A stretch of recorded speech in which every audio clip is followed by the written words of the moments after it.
चला। अचानक शंकरी डे बदल गई और वो बहू को सपोर्ट करने की बजाय पीछे हट गई थी।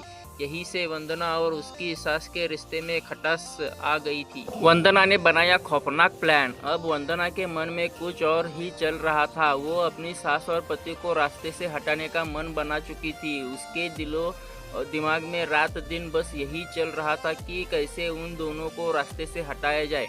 उसे इस बात का एहसास भी था कि ये काम अकेले करना मुमकिन नहीं था। लिहाजा वंदना ने अपने दोस्तों को अपनी सारी कहानी सुनाई और उन्हें भी अपने खौफनाक प्लान में शामिल कर लिया। अब बस उसे सही मौके की तलाश थी। 26 जुलाई 2022 चंदमारी गुवाहाटी। उस दिन दोपहर का वक्त था। अमरज्योति किसी काम से बाहर गया हुआ था। घर में शंकरी और उनकी बहू वंदना अकेली थी। शंकरी जो जरा भी अंदाज नहीं था कि अगले कुछ पलों में उसके साथ क्या होने वाला था। वह अपने में आराम कर रही थी। तभी वंदना वहां पहुंची और बेड पर चढ़ गई। इससे पहले उसकी सास शंकरी कुछ समझ पाती, वंदना ने उसके नाक और मुंह पर तकिया रख दिया। शंकरी झटपटाती रही, तड़पड़ती रही, लेकिन वंदना ने उसे नहीं छोड़ा और कुछ देर बाद शंकरी का शरीर शांत हो गया। वो दम तोड़ चुकी थी। अब वंदना ने अपने प्लान मुताबिक फौरन अपने दो दोस्तों को कॉल करके अपने घर बुला लिया। वे दोनों शख्स वहां पहुंच चुके थे। तब तीनों मिलकर पहले तेजधार हथियार से शंकरी की लाश के टुकड़े कर दिए और फिर उन टुकड़ों को पॉलीथीन में बांधकर कार की डिग्गी में डाला और पड़ोसी राज्य मेघालय की तरफ निकल गए। बॉर्डर क्रॉस करने के बाद उन्होंने शंकरी की लाश के टुकड़ों को अलग अलग जगहों पर फेंक दिया और वापस गुवाहाटी लौट आई। शंकरी डे की तलाश। जब अमरज्योति डे वापस आया और उसने अपनी मां के बारे में पूछा तो वंदना ने बताया कि वो किसी काम से बाहर गई है, तभी अभी तक लौटकर नहीं आई। इसके बाद वो अपने पति के साथ मिलकर शंकरी डे को तलाश करने का नाटक करती रही।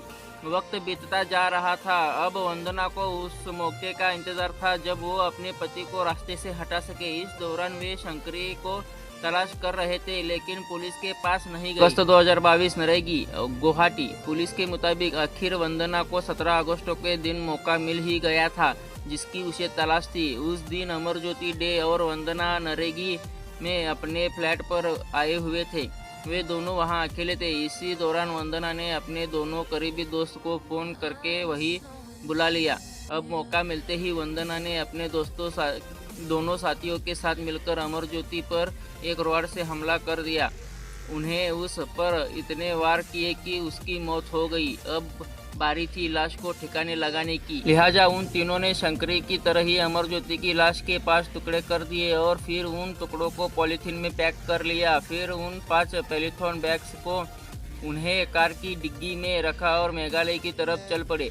फिर बॉर्डर पार करके उन्हें लाश के टुकड़ों को अलग अलग जगहों पर फेंक दिया और वापस गुवाहाटी लौट आई। मेघालय से बरामद हुए लाश के टुकड़े पकड़े जाने के बाद वंदना कलिता ने पूछताछ के दौरान पुलिस के सामने दावा करते हुए बताया कि उसका पति नशा करता था। इतना ही नहीं, उसकी कई लड़कियों के साथ दोस्ती थी। इन सब की वजह से ही उन दिनों के बीच आए दिन झगड़े हुआ करते थे। पूछताछ के बाद गुवाहाटी पुलिस तीनों आरोपियों को पड़ोसी राज्य के उन ठिकानों पर ले गई जहां उन्हें शंकरी डे और अमरज्योति के लाश के टुकड़े फेंके थे। इस काम के लिए मेघालय पुलिस की मदद ली गई और आरोपियों की निशानदेही पर पहले चेरापूंजी के पास खासी हिल्स के शंकरी डे की लाश के टुकड़े बरामद किए गए।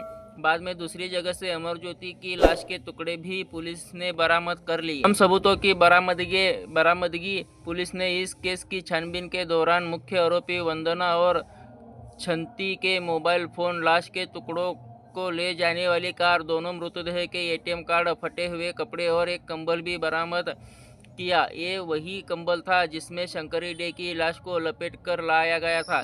ये सभी बरामद सामान फोरेंसिक जांच के लिए भेज दिया गया। पुलिस ने केस खुलासा करने के बाद वंदना समेत तीनों आरोपियों को अदालत में पेश किया, जहां से उन्हें जेल भेज दिया गया। दोस्तों, ऐसे ही नए नए वीडियो देखना चाहते हो तो हमारे चैनल को सब्सक्राइब करना मत भूलिए। धन्यवाद।